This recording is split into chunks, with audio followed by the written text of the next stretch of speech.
Well, this is quite a story right here. A fall from grace for a former Pennsylvania beauty queen. Her name is Brandy Lee Weaver Gates, and she is now behind bars, accused of faking cancer and plotting an elaborate scheme to raise thousands of dollars that she could spend. Trace Gallagher is live with more on this story. Trace, what's the deal here?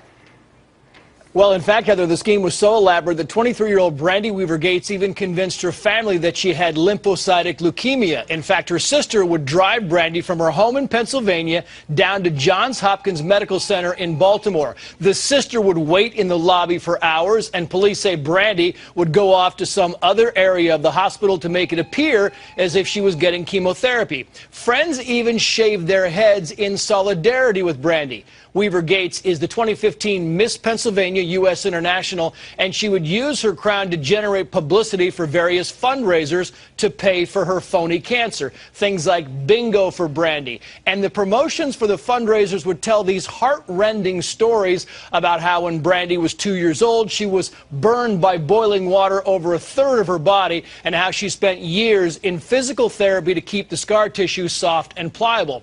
And then the story would talk about her biggest obstacle of all, cancer.